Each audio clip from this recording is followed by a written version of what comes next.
देश में 255 किसान संगठन हैं, जिसमें से मात्र 35 इसमें सहभागी हैं। तो सबसे पहले अगर आप कोई भी इसको कहता है कि यहाँ पर ये सिर्फ और सिर्फ किसान हैं, तो माफ़ कीजिए, सारे किसान इसमें है नहीं, शायद 10% भी नहीं हैं जो आप बात कर रहे हैं। इसके अलावा आप बाकी चीज़ों पर आ जाते हैं। अभी 17 संगठनों ने मिलकर इस देश के कृषि मंत्री को चिट्ठी दी और कहा कि हम आपके समर्थन में हैं। इसके अलावा अभी आपने देखा होगा, आपको खबर आई होगी कि चिल्ला बॉर्डर पर जो किसान बैठे थे, उन्होंने रास्ता दिया है। कहीं ना कहीं इस देश की जनता इस प्रोपेगेंडा को बहुत अच्छी तरीके से समझ रही है। केजरीवाल जो इतना ड्रामा वहां पर जाकर कर रहे हैं, आप मुझे बताइए पिछले 5 साल से क्या अचीवमेंट है उनका? उन्होंने मंडियों में क्या सुधार किया? जितनी भी मंडियां दिल्ली में हैं, कितनी सुधार किए? एमएसपी पर उन्होंने क्या किया? किसानों के कितने लोन माफ किए? बताइए आप मुझे। 3.5 पौने 4 साल तक कैप्टन अमरिंदर सिंह बैठे रहे पंजाब में, क्या सुधार किया उन्होंने? क्या सुधार किया? आज सुधार तो किया नहीं, लेकिन जब बात आई कि इलेक्शन पास में आने वाले हैं और जनता उनसे मोह जो है वो भंग हो चुका, तो इस तरह का प्रोपेगेंडा उठाकर लेकर आ गए। किसानों के कंधों पे बंदूक रख के जिस तरीके से राजनीति की जा रही थी, पर यहाँ पे इस तरीके की चीजें हो गई हैं कि जो असली किसान हैं वो भी निकलकर सामने आ गए हैं और वो भी मोदी सरकार का समर्थन कर रहे हैं कि हम इस बिल को, अगर ये बिल वापस हुआ तो हम इसको लेकर आंदोलन करेंगे, जिस तरीके से बाकी जगहों पर आंदोलन हो रहे हैं। पहला, इस देश में 255 किसान संगठन हैं, जिसमें से मात्र 35 इसमें सहभागी हैं। तो सबसे पहले अगर आप कोई भी इसको कहता है कि यहाँ पर ये सिर्फ और सिर्फ किसान हैं, तो माफ़ कीजिए, सारे किसान इसमें है नहीं, शायद 10% भी नहीं हैं जो आप बात कर रहे हैं। इसके अलावा आप बाकी चीज़ों पर आ जाते हैं। अभी 17 संगठनों ने मिलकर इस देश के कृषि मंत्री को चिट्ठी दी और कहा कि हम आपके समर्थन में हैं। इसके अलावा अभी आपने देखा होगा, आपको खबर आई होगी कि चिल्ला बॉर्डर पर जो किसान बैठे थे, उन्होंने रास्ता दिया है। कहीं ना कहीं इस देश की जनता इस प्रोपेगेंडा को बहुत अच्छी तरीके से समझ रही है।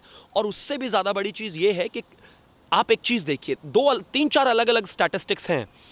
उत्तर प्रदेश में सिर्फ, या फिर बाकी हिंदुस्तान में सिर्फ 7 से 9% जो है धान और बाकी फसलों को जो है एमएसपी मिलता है, बाकी सब ऐसे ही इधर उधर जाता है। पंजाब में और हरियाणा में 89 और 85% धान और गेहूं जो है वो मंडियों में जाता है। अब आप मुझे एक चीज़ बताइए, हिंदुस्तान में बाकी जो 9% के अलावा 91% किसान हैं, उसको कौन सी मार्केट मिले? क्योंकि यहाँ पर तो सिर्फ 9% जो है वो जा रहा है मंडियों में। 89% के लिए भी एक कॉम्पिटिटिव बाजार होना बेहद ज़रूरी है। अगर उनको मार्केट नहीं मिलेगी तो उनके अनाज कौन खरीद रहा है? बराबर वाला, दुकान वाला, पड़ोसी औने पौने भावों में सस्ती चीज़ों को लेकर किसी तरह से मैनेज कर रहा है। सरकार जो बिल लेकर आई है वो ये कहती है कि हम आपको, इन्होंने कहा कि एपीएमसी रहनी चाहिए। सरकार ने एक 20 पॉइंटर रोल आउट किया जिस दिन आदरणीय अमित शाह जी से मिलकर आए। सरकार ने कहा ठीक है, करते हैं इस पर। इन्होंने कहा कॉन्ट्रैक्ट फार्मिंग में केसेस नहीं लगने चाहिए या फिर हमारी ज़मीन नहीं जानी चाहिए। सरकार ने कहा ठीक है, करते हैं। इन्होंने कहा पराली पर लगे हुए जो केसेस हैं वो हटाइए। सरकार ने कहा चलो ठीक है। इन्होंने कहा एमएसपी पर बात करनी चाहिए। सरकार ने कहा ठीक है, आइए बात करते हैं, चलते हैं, इसको भी सॉल्व करते हैं। अगर आपकी जितनी भी मुख्य मांगें थी वो सारी बदल गई हैं, सारी चीज़ों को सरकार ने माना है, तो आज किस बात का हंगामा है ये? मैं सिर्फ इतना समझना चाहता हूँ कि किसान अपने खेत में ईखे काट रहा है, गन्ना काट रहा है, गेहूं बो रहा है, किसान नहीं है। और जो भी यहाँ पर किसान हैं, जितने भी, मैं उन सबको भी कहना चाहता हूँ कि बरगलाने से कुछ होगा नहीं, तथ्यों पर बात कीजिए। कहते हैं जी बिल वापस लेना है। एक चीज़ बताइए, मैं आपसे कहूँ कि सुनिए, आपको मैं बात नहीं करूँगा, मुझे तो बस अपनी चीज़ का समाधान चाहिए। मैं बैठ गया हूँ आपके घर के सामने धरना देकर, क्या ये सही है? किसी भी लोकतांत्रिक व्यवस्था की सबसे ज़रूरी चीज़ और अहम चीज़ जो होती है वो होती है संवाद। अगर आप संवाद नहीं करेंगे, बात नहीं करेंगे, तो कुछ भी सॉल्व नहीं हो सकता। और एक और चीज़, संवाद के बिना तो परिवार नहीं चलते, देश कैसे चलेगा? सिर्फ ये बैठ के खड़े होकर बैठ हो जाना कि बस यस और नो, नहीं हो सकता। डेमोक्रेसी में यस और नो कुछ भी होता ही नहीं है। तो कहीं ना कहीं जिस तरह से ये चीज़ें हुई हैं, वो आगे धीरे धीरे निकल कर आ रही हैं, नए नए एंगल भी एक्सपोज हुए हैं। लेकिन उससे भी इंपॉर्टेंट चीज़ ये है कि अब जनता ने सरकार की तरफ से भी समर्थन शुरू कर दिया है। और इस देश के किसान ने, जो वो 89% किसान है या 95% किसान है, उसने बता दिया है कि ये बिल उनके लिए कितना बेहतर है और अब वो भी सड़कों पर आ रहे हैं। सर, यहाँ पे जैसे कि अभी आपने कहा संवाद को लेकर बात कही थी, यहाँ पे लोगों की तरफ से ये सवाल भी उठ रहा है कि सरकार और किसानों के बीच में इसीलिए बात नहीं बन रही क्योंकि जो लोग किसानों के प्रोटेस्ट में बैठे हैं और जो आंदोलन करने की बात कर रहे हैं, उसमें किसान नहीं बल्कि राजनीतिक पार्टियां शामिल है। देखिए, राजनीतिक पार्टियां तो बेहद ज़रूर सच है ये कि वो शामिल हैं। अभी निरंकारी में 3 दिन पहले एक इंडियन न्यूज़ चैनल के रिपोर्ट प्रेजेंट कर रहा हूँ आपको, आम आदमी पार्टी के कार्यकर्ता और कांग्रेस के कार्यकर्ताओं में लड़ाई बच गई सिर्फ क्रेडिट लेने की होड़ में। आप मुझे एक चीज़ बताइए, ऐसा कौन सा क्रेडिट लेना है? केजरीवाल जो इतना ड्रामा वहाँ पर जाकर कर रहे हैं, आप मुझे बताइए पिछले 5 साल से क्या अचीवमेंट है उनका? उन्होंने मंडियों में क्या सुधार किया? जितनी भी मंडियाँ दिल्ली में हैं, कितनी सुधार किए? एमएसपी पर उन्होंने क्या किया? किसानों के कितने लोन माफ़ किए? बताइए आप मुझे। 3.5 पौने 4 साल तक कैप्टन अमरिंदर सिंह बैठे रहे पंजाब में, क्या सुधार किया उन्होंने? क्या सुधार किया? आज सुधार तो किया नहीं, लेकिन जब बात आई कि इलेक्शन पास में आने वाले हैं और जनता उनका उनसे मोह जो है वो भंग हो चुका है, तो इस तरह का प्रोपेगेंडा उठाकर लेकर आ गए। इंपॉर्टेंट चीज़ ये है कि आपके किसानों के लिए आपने क्या कदम उठाए। सबसे पहले राहुल गांधी ने कहा कि एपीएमसी में सुधार होना चाहिए, उसके बाद मनमोहन सिंह जी ने कहा एपीएमसी में सुधार होना चाहिए, उसके बाद कपिल सिब्बल ने कहा एपीएमसी में सुधार होना चाहिए और खत्म होना चाहिए तमाम तरह की चीज़ें, क्योंकि बेहद ज़रूरी है, क्योंकि बाहर के लोग जो किसान हैं उनको मार्केट नहीं मिलता। कपिल सिब्बल का तो ऑन द फ्लोर ये बयान है। इसके अलावा शरद पवार जी की चिट्ठी पब्लिक डोमेन में है। आपको ये कानून चाहिए था, एपीएमसी में सुधार चाहिए था। लोगों को आप ये बताते फिरते थे कि 8-8, 9-9 दलाल आ जाते हैं, उसके बाद किसान जो है अपना माल बेच पाता है और किसान का माल सड़ जाता है, उसके पास मार्केट नहीं है। आज आप इतने बदल गए।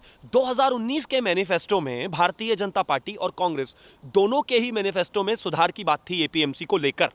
उसको लेकर सरकार ने सुधार कर दिया, क्योंकि हमने अपना मैनिफेस्टो बनाया था। करीब 3 करोड़ से ज़्यादा हमारे पास सुझाव आए थे ईमेल और टेलीफोन और तमाम के जरिए। उसको देखते हुए हमने मैनिफेस्टो बनाया था और वो कानून हमने बना दिया।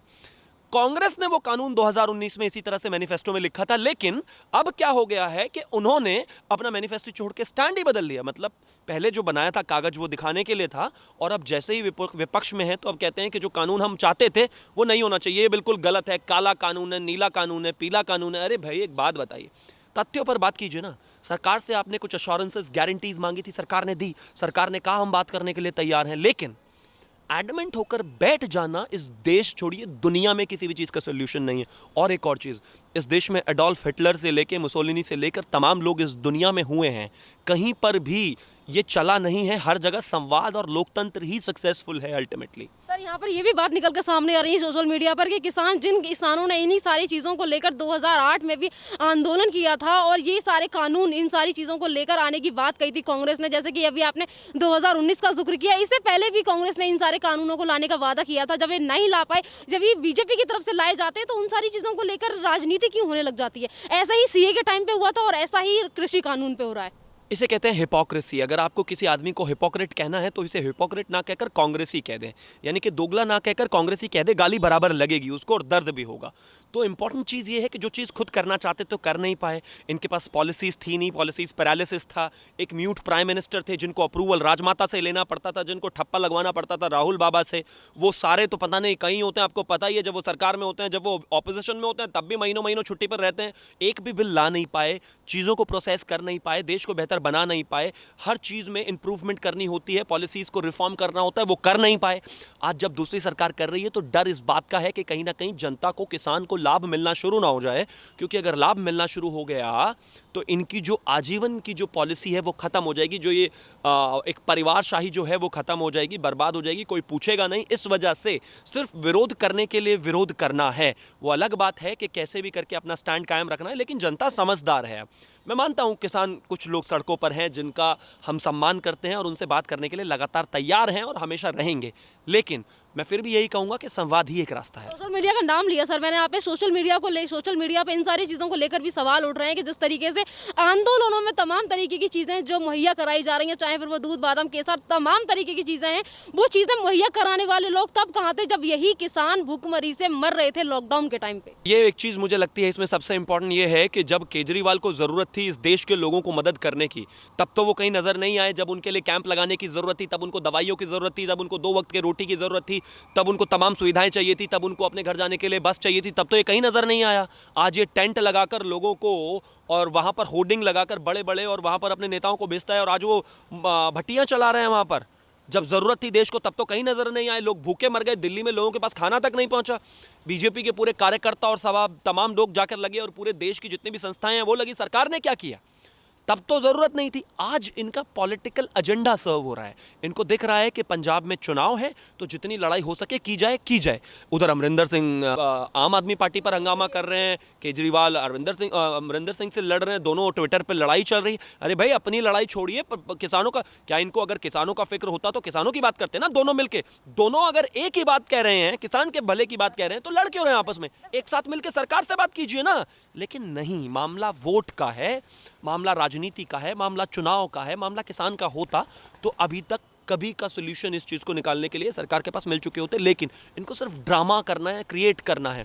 एक चीज़ बताइए, पंजाब में तो ये विधेयक लागू भी नहीं हुआ कि वहाँ पर तो अमरिंदर सिंह ने पहले ही पहले ही इसके खिलाफ प्रस्ताव पास कर दिया और कह दिया कि नहीं ये हम पारित नहीं करेंगे। आप मुझे एक चीज़ बताइए, अगर पूरे हिंदुस्तान में किसी भी गैर बीजेपी राज्य को ये कानून नहीं चाहिए, सारे इकट्ठे होकर कर दीजिए संविधान पारित, कर दीजिए एक प्रस्ताव पारित कर दीजिए कि हम लागू नहीं होने देंगे, बात खत्म हो गई। और अमरिंदर सिंह ये कर चुके हैं, लेकिन बावजूद उसके सबसे ज़्यादा लोग अगर यहाँ पर कोई हैं तो वो पंजाब से हैं। जब वहाँ वो लागू ही नहीं होना तो आप किस बेसिस पर यहाँ हैं? मैं बिल्कुल नहीं कहता आपका अधिकार नहीं है, अधिकार है, लेकिन किस बेसिस पर यहाँ है? सरकार बात करने के लिए तैयार है, सरकार बात करना चाहती है। और मैं एक और चीज़ कहना चाहता हूँ, इस देश में एक बात और प्रोपेगेंडा फैलाया जा रहा है कि हिंदुस्तान की सरकार एडमेंट हो गई है और बात नहीं कर रही है किसानों से। 2013 में किसानों का एक आंदोलन हुआ था जिसमें ये कहा गया था, जिसमें किसान आए थे, 4 महीने तक सड़कों पर बैठे रहे थे, रेलवे ट्रैक्स पर कट गए थे, कांग्रेस का एक भी व्यक्ति उनसे मिलने नहीं गया। 4 महीने बाद भारतीय जनता पार्टी के लोगों ने लोकसभा राज्यसभा में हंगामा किया। उस हंगामे के बाद 2 मंत्रियों को डेप्यूट किया गया, वो मिलने गए, वार्ता फिर खत्म हो गई। 4 महीने, अभी मात्र 19 दिन हुए हैं अभी, जो कि बड़ा टाइम है, नहीं होना चाहिए, एक भी दिन नहीं होना चाहिए, लेकिन बावजूद उसके 6 से 7 बार 5 बार हम बात कर चुके हैं, अलग अलग गृह मंत्री बुलाकर बात कर चुके हैं, बार बार किसानों के पास हम चल कर गए हैं, सारी शर्तें जो उन्होंने हमारी नहीं मानी, हमने कहा कि ठीक है कोई बात नहीं, हम तब भी आपसे बात करना चाहते हैं, बात करके ही गतिरोध टूटेगा। तो ये सरकार किसानों ने ही बनाई थी। 2014 में भी किसानों ने भारतीय जनता पार्टी को ही विजय बनाया था, मोदी जी को प्रधानमंत्री बनाया था, 19 में भी बनाया और 24 में इससे भी प्रचंड बहुमत से बनाएंगे, ये तय है। किसान और मोदी जी एक ही सिक्के के 2 पहलू हैं। हाँ भाई हैं, आपस में लड़ाई हो गई, कोई बात नहीं, कुछ दिनों बाद सॉल्व हो जाएगी, लेकिन ये जो बाहर के जो हमारे जितने भी विभीषण हैं, ये जो मीर जाफर हैं, इनको घुसने नहीं देंगे। ये हमारा आपस का मामला है, जरूर सुलझाएंगे। किसानों को जो भी समस्याएं हैं सब बैठकर सुलझाई जाएंगी। आपने पीएम नरेंद्र मोदी का नाम लिया, तो पीएम नरेंद्र मोदी ने भी ये बात कही थी कि जितनी भी विपक्षी पार्टियां जो किसानों के कंधे पर रख के बंदूक चलाने की कोशिश कर रही हैं, उन्होंने ये कहा कि किसान को हम पहले भी प्रथम रखते थे और वही हमारे लिए प्रथम है, पर जिस तरीके से विपक्षी पार्टियां उन्हें सिखाने की कोशिश कर रही हैं वो ना सिखाएं, क्योंकि वो वापस ही सपोर्ट करते हैं पीएम नरेंद्र मोदी को। बिल्कुल, इसमें कोई दो राय नहीं है, हमेशा ही सपोर्ट करते आए हैं, आगे भी करेंगे। लेकिन उससे भी ज़्यादा मुझे जो परेशानी है, जो मैं इस देश को कहना चाहता हूँ और इस देश की जनता को कहना चाहता हूँ, सबसे इंपॉर्टेंट चीज़ है ये खालिस्तान के नारे। आप जो वो सुन रहे हैं वो गलत कर रहे हैं, उतारिए और उतार कर बाहर फेंक दीजिए, क्योंकि ऐसे व्यक्ति की इस देश में ज़रूरत नहीं है। पुलिस कार्रवाई करेगी, लेकिन अगर आपका मंच इस्तेमाल करके, आपका वो माइक इस्तेमाल करके कोई इस देश को गाली दे रहा है, तो कृपया करके ऐसे लोगों से बचिए। अगर दीप सिद्धू जैसा लोग कहता है कि भिंडरा वाले जो हैं, he was fighting for the truth, Modi को गाली दे रहे हैं, ठीक है, कम से कम आप जो भी कर रहे हैं ये सब ठीक है, लेकिन कम से कम इस देश की तो इज्जत को सर्वोपरि रखिए। अगर आप अपने घर में कोई गुंडा घुस जाएगा, चोर घुस जाएगा, 100 नंबर पर तो कॉल करेंगे, लेकिन पहले उसे पीट के ढंग से बाहर निकालेंगे। मैं हिंसा का समर्थन नहीं करता, लेकिन जब कोई देश को गाली दे, जब कोई माँ को गाली दे, तो सबसे पहले ये चीज़ें ज़रूरी है। मेरा एक लास्ट सवाल कि जिस तरीके से किसानों के एक जो आंदोलन है उसमें तमाम लोग ऐसे हैं जिनका किसानों से कुछ लेना देना नहीं है, पर उन्हें राजनीतिकरण इन सारी चीज़ों का करना है। कभी काफ़ी सारे इसमें जेएनयू गैंग से भी हैं, कभी टुकड़े टुकड़े गैंग और शाहीन बाग और आम आदमी पार्टी, तमाम लोग वो शामिल हैं जो इस तरीके के नारे भी लगाते हैं कि पीएम नरेंद्र मोदी के लिए कि मोदी मर जा तुम, या फिर तमाम तरीके की गालियां भी दी जाती हैं इन आंदोलनों में। इन तमाम आंदोलनकारी लोग हैं जितने भी, ये परमानेंट तरीके से पैसे ले लेके आंदोलनकारी बन जाते हैं। किसान इन सबको समझते हैं और समय आने पर इनको सबको सबक सिखाएंगे। 2024 में फिर से इनको पता चलेगा कि इस देश का किसान हिंदुस्तान के साथ था। धन्यवाद।